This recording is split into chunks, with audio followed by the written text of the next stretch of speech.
आजकल जो मंदिर का उद्देश्य होना चाहिए, मंदिर का उद्देश्य ये होना चाहिए कि जो अमीर व्यक्ति अगर मंदिर में आए और वो दान दें तो वो दान गरीब तक पहुँचे। लेकिन होता क्या है कि जो भी बड़े बड़े आश्रम वाले हैं उनके पास आता है एक आश्रम के लिए तो पैसा 2 बनाते हैं, 3 बनाते हैं, यहाँ तक कि ऐसे भी हैं जिनके पास 200, 250, 300 आश्रम। अगर वो पैसा गरीबों तक पहुँचे तो माया का सही सदुपयोग हो सकता है, लेकिन ऐसा नहीं हो पाता। इसीलिए कहते हैं कि मन कहीं और है तन साधुन के संग, कहें कबीर कोरी गजी कैसे आवेगा। क्योंकि जो मन कहीं और होता है और लोग संतों के साथ में रहते हैं, लेकिन इसीलिए भक्ति का जो रंग है उनको लग नहीं पाता है। क्योंकि जो मन के जोगी होते हैं उन्हीं को ही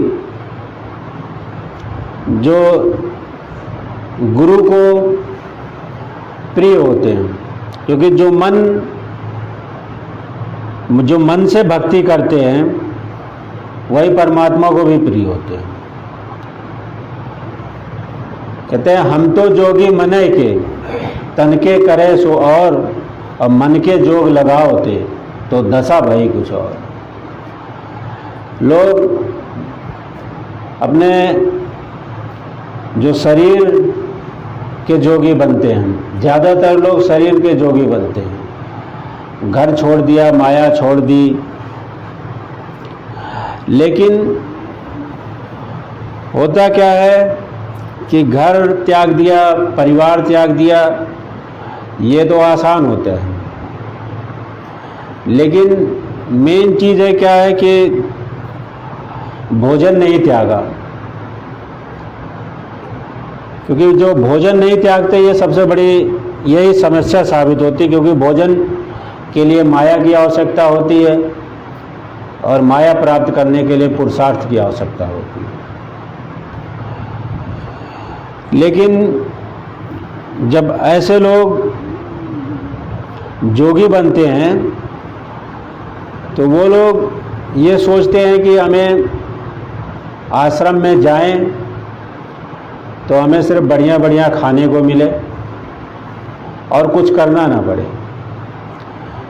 क्योंकि अगर कुछ उनको काम करना पड़ता है तो कहेंगे कि क्या इसीलिए साधु बने थे, अगर काम ही करना था तो घर पे रहते। लेकिन वो ये भूल जाते हैं कि गुरु सेवा बहुत बड़ी चीज़ है। अगर गुरु सेवा से कोई जी चुराएगा तो वो सद्गुरु की प्राप्ति कैसे होगी। और जो भी ऐसे संत हैं वो कहीं ना कहीं लटके रह जाते हैं। और फिर जब लटक जाते हैं तब ये क्या करते हैं, दोहरा चरित्र अपनाते हैं। क्योंकि ये छवि पर बंधा हो जाते हैं, अपनी सिर्फ छवि बनाने के चक्कर में रहते हैं कि कैसे छवि बनाई जाए। और वो लंबे लंबे केस रख लेंगे, सफ़ेद वस्त्र धारण कर लेंगे, दाढ़ी रख लेंगे। इससे क्या है कि उनको कुछ अनावश्यक रूप से लाभ मिलता है। जो संत के भेष में नहीं रहता वो चाहे उसके पास कितना भी ज्ञान हो, लोग उसको संत नहीं मानेंगे। लेकिन एक व्यक्ति अगर उसने साधु का भेष धारण कर लिया, लंबे लंबे केस रख लिए, सफ़ेद वस्त्र पहन लिया, चाहे उसके पास ज्ञान हो या ना हो, लोग उसी की ही चरण वंदना करते हैं। और इसमें जो सच्चे संत हैं उनके लिए तो ये सही है, ये चीज़ें होनी चाहिए, लेकिन जो झूठे लोग हैं वो संतों के भेष का अनावश्यक रूप से लाभ उठाते हैं। क्योंकि इसकी वजह से कुछ लोगों को सिर्फ साधु बन जाना और मुफ्त का खाना मिल जाए और भक्ति से कोई लेना देना ना हो, वहीं तक सीमित रह गया है। इसीलिए कहते हैं मूर्ख संग न कीजिए, लोहा जल न तराय, और कदली सी भुजंग मुंह, एक बूंद तीन पाए। जैसे स्वाति नक्षत्र का बूंद होता है, वो एक बूंद केले पे पड़ती है तो कपूर बन जाती है, और मोती पे पड़ती है, सीप पे पड़ती है तो मोती बन जाती है, और सांप के मुंह पे पड़ती है तो विष बन जाती है। स्वाति नक्षत्र का बोध ही, लेकिन तीनों का तीन स्थान है। एक जगह मोती बन रही है, एक जगह कपूर बन रही है, और एक जगह विष बन रही है। वो ऐसा इसीलिए संगति का असर है। ऐसे ही जो संत होते हैं, जो अच्छे संतों का साथ मिलता है तो वो उनका मन भक्ति की तरफ जाता है, और ऐसे ही जो भक्ति का सिर्फ वेश धारण करके और खाने जीने के लिए सिर्फ महात्मा बने हैं, उनका साथ जब किसी को मिल जाता है तो वो दूसरे ही ट्रैक पर चला जाता है। और ऐसे साफ कपड़े और साफ सफाई से किसी को परमात्मा मिलने वाला नहीं है। क्योंकि कबीर साहब ने कहा, नहाए धोए हरि मिले तो मैं नहाऊं 100 बार, हरि तो मिले निर्मल मन से, प्यारे मन का मैल उतार। अरे मन का मैल हटाना आवश्यक है। अगर मन का मैल रहेगा तो जो सोच के हम भक्ति कर रहे हैं वो चीज़ प्राप्त होने वाली नहीं है। लेकिन ये मन का मैल छूटेगा कैसे? कबीर साहब कहते हैं, कबीर ये मन मलिन है, धोए न छूटे रंग, एक छूटे सतनाम से, एक छूटे सत्संग। जो हमारे मन का मैल है ये सत्संग से छूटेगा, क्योंकि सत्संग से ही हमारे अंदर सकारात्मक विचार आते हैं, और जो नकारात्मक विचार है वो कम होते हैं। जब हमारे अंदर सकारात्मक विचार बढ़ेंगे तभी हमें जो हमारे जो आत्मिक शक्ति है वो बढ़ेगी। इसीलिए हमें संतों का संग नित्य प्रतिदिन करना चाहिए। ते दिन गए अकारत ही, संगत भई न संत, और प्रेम बना पशु जीवना, भक्त बिना भगवान। कहते हैं जो प्रेम बिना जीवन पशु के समान है, और अगर हमें जिस दिन किसी संत से हमारी मुलाकात ना हो वह दिन भी व्यर्थ है। इसलिए हमें भक्ति में अपना सारा ध्यान भक्ति की तरफ ही लगाना चाहिए, क्योंकि हम ये नहीं जानते हैं कि जो ये नीचे जाने वाली सांस है ये ऊपर आएगी या नहीं आएगी, क्योंकि इसकी गारंटी नहीं है।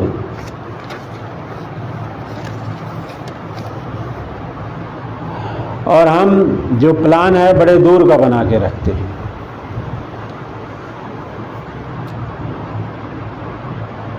इसलिए जो आजकल लोग जैसे व्रत करते हैं, उपवास करते हैं, और बहुत ही जैसे जब भी त्योहारों का सीजन आएगा तो सारी चीज़ें करते हैं, लेकिन व्रत किसका होना चाहिए? व्रत होना चाहिए जो हम निंदा करते हैं एक दूसरे की, जो झूठ बोलते हैं, ईर्ष्या करते हैं, जलन करते हैं। व्रत हमें इसका रखना चाहिए। लेकिन हम खाने पीने का व्रत रखते हैं तो वो तो पेट के लिए तो ठीक है, लेकिन उसका मुक्ति से कोई लेना देना नहीं। हमारे मुक्ति से लेना देना तब होगा, सही साबित होगा, जब हम ये झूठ, निंदा, द्वेष, चुगली, इससे दूरी बनाएंगे। क्योंकि संत का मतलब ही होता है सत्य का साथी। जो सत्य का साथ दे वही संत है। और बहुत से लोग ऐसे मिलेंगे जो जिसको निंदा करने में ही आनंद आता है। उनके लिए उनका यही इलाज है कि आप खुश रहिए, वो अपने आप परेशान हो जाए। क्योंकि जो भी जलन रखने वाले लोग होते हैं वो सिर्फ कमियां देखते हैं। एक चित्रकार था तो उसको अपनी जो कला पे बहुत गर्व हो गया। उसने कहा मेरे से अच्छा चित्र कोई भी नहीं बनाता। तो उसके गुरु ने कहा कि ये तुम्हारा भ्रम है। तो उसने कहा ऐसा क्यों? उसने कहा एक काम करो, तुम अपना चित्र, सबसे अच्छा चित्र जो भी है वो ले जा कर के एक चौराहे पे रख दो और वहाँ पे एक पेन रख देना और उसमें ये लिख देना कि इसमें जो भी कमी हो ये यहाँ पे लिख के बताएं। तो अगले दिन वो व्यक्ति जाता है तो वहाँ पे देखा कई सारी कमियां लिखी हुई थी। कोई कह रहा कि इसकी नाक सही नहीं बनी है, कोई कह रहा आँख में कमी है, कोई कह रहा इसके जो गला ठीक है ये नहीं बनाया, कोई कह रहा है इसका पैर ठीक से नहीं बनाया इसको। तो उसको बड़ा अफसोस होता है और गुरु के पास जाता है। कहता है गुरुजी मैंने इतना सुंदर मैंने चित्र बनाया, सबसे ये सुंदर चित्र था मेरी ज़िंदगी का, और इसमें भी लोगों ने सैकड़ों कमियां लिख दी। तो उन्होंने कहा कि इसका क्या उपाय है? ये चित्र में तो कोई कमी है नहीं, ये चित्र तो बहुत अच्छा है। तो गुरु ने कहा कि एक काम करो, यही चित्र तुम दोबारा ले जाके चौराहे पर लगाओ और साथ में रंग और ब्रश रख देना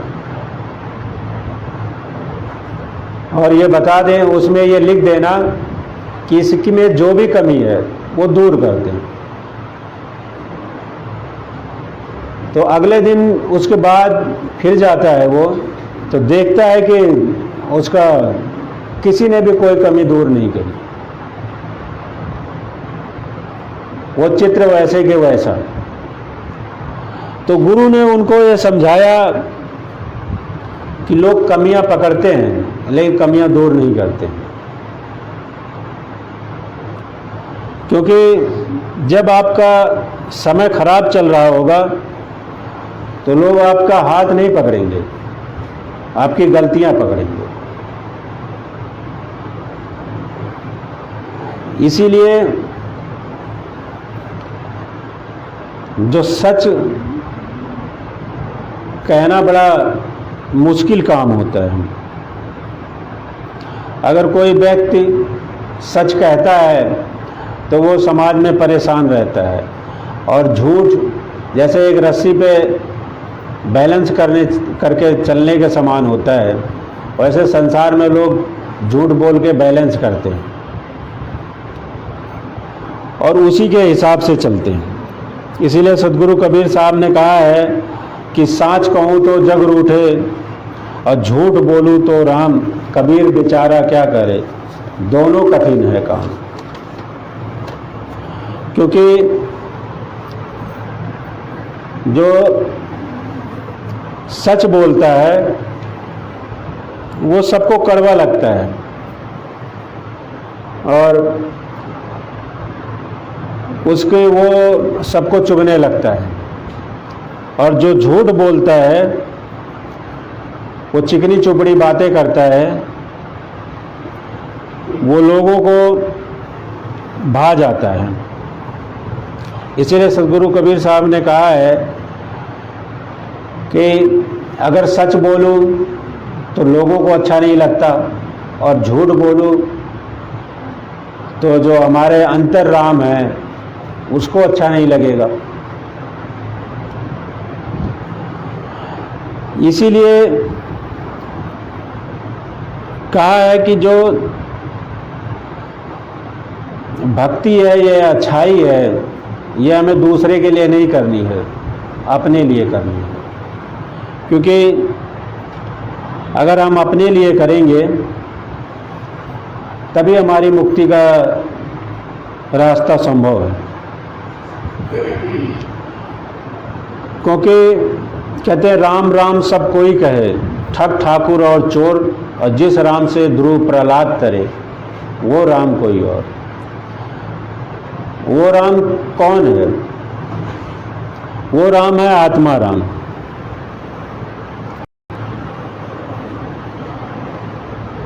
सबसे पहले अपने आप को जानना, अपने आप को लखना आवश्यक है। क्योंकि जितनी सारी भक्ति में रास्ते हैं, वो अगर रास्ता हमें अपने सद्गुरु तक ना ले जाए तो उस रास्ते का कोई महत्व नहीं। इसीलिए कहा कि मैं मतवाला नाम का, मन का मतवाला नाय, और जो मन के मते फिरे सो दो मतवाला। कह रहे मतवाला हमें किस चीज का बनना है? नाम का बनना। क्योंकि बिना नाम को जाने हमारी जो मुक्ति है वो संभव है नहीं।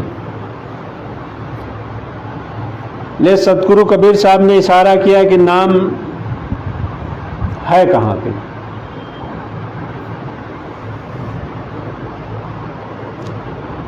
उन्होंने कहा कि है नैनों में नजर न आवे, प्रीतम पिंड लुकाया, और दाहिने बामे झूल झुलंता, त्रिभंगी गुरु राया।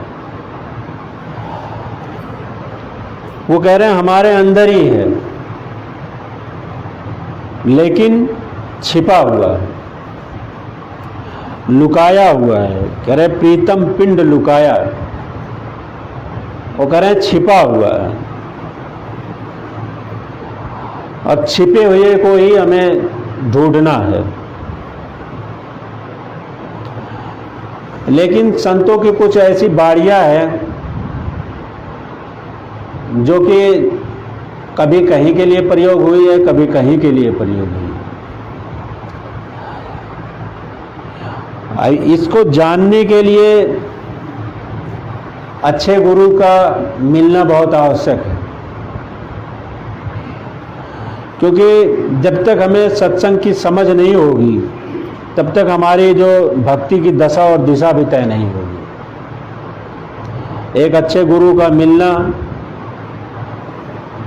बहुत आवश्यक है, उतना ही भक्ति की समझ होनी भी बहुत आवश्यक है। क्योंकि अगर जब भक्ति की समझ हमें गलत हो गई तो हमारी जो भक्ति की दिशा भी गलत हो जाएगी।